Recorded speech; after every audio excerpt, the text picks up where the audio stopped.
What's up, guys, and welcome back to my channel. I am up here in the beautiful and foggy and wet and gloomy Santa Cruz mountains. If you're not familiar with California geography, I live in the Bay Area, but it can get really hot in the Bay, but you come 30 minutes away on the way to the coast, you go up into the Santa Cruz mountains, and it's a totally different experience, as you can see from my breath. It's actually pretty chilly up here, and it happens to be raining and super foggy today, so it's definitely got a vibe.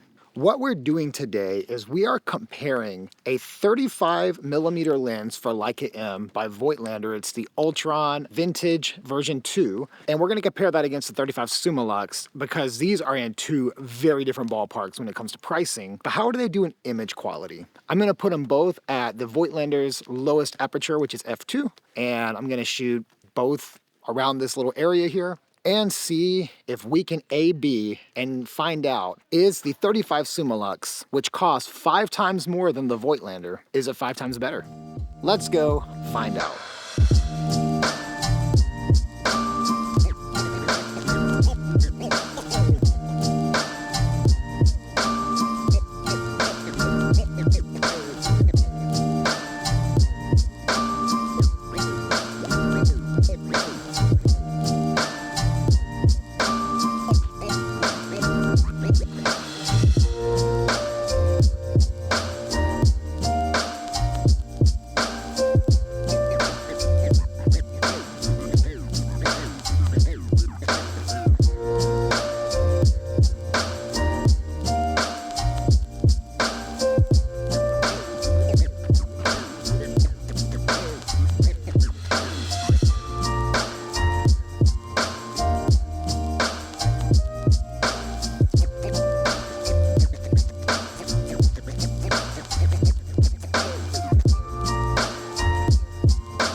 Okay, let's talk about this little thing for just a minute because this is the OBSBOT Tail Air. It's launching on Kickstarter this week, and they sent me this and they're sponsoring today's video to talk about this thing. This thing is incredible. Watch this.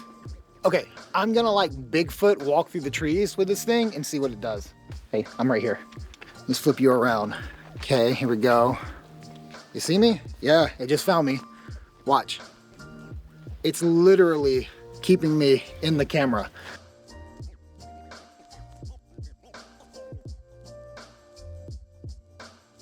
Look at this thing. It's tracking me.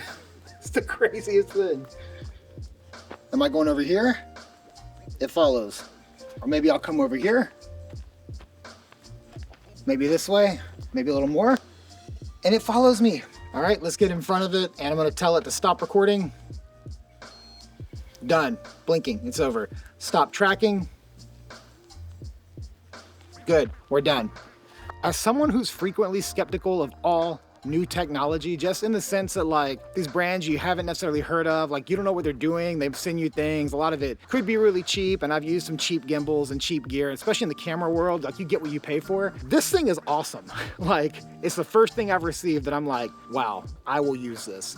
And it's gonna be my little B-roll camera for some of the stuff that I'm gonna do on this channel. So be sure to check out the OBSBOT Tail Air on Kickstarter this week. The link is right down below. You can check it out and see what's going on. Interesting little device. It's really cool for B-roll. And I'm sure it has a ton of other applications too. And they list some of them that you can do on their website. But for me, it's a B-roll camera all day long. So I'm gonna drive to one other part of the park up here, and we're gonna shoot a little deeper in the woods, maybe in a little grove that I'm aware of. And so we'll go do that, and we'll continue our comparison. And also we'll let the OBSBOT play along.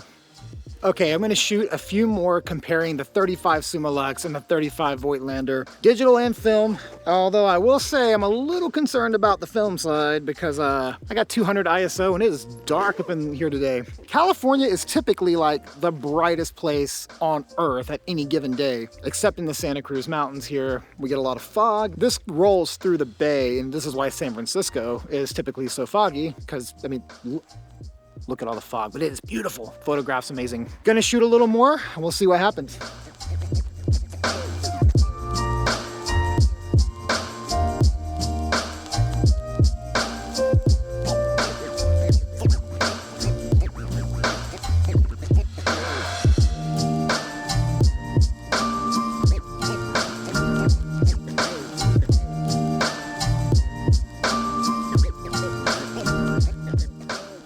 I think we've got enough to compare the two. I'm actually gonna run over to the shop in San Jose where I can get some film developed, because if you didn't see my video like 2 videos ago, my tank completely broke, so I can't develop at home right now, but that's okay because I haven't seen the guys at Photo Express in a long time, so I'm gonna pop in and go get this roll developed. Let's head out of here and go see what's up.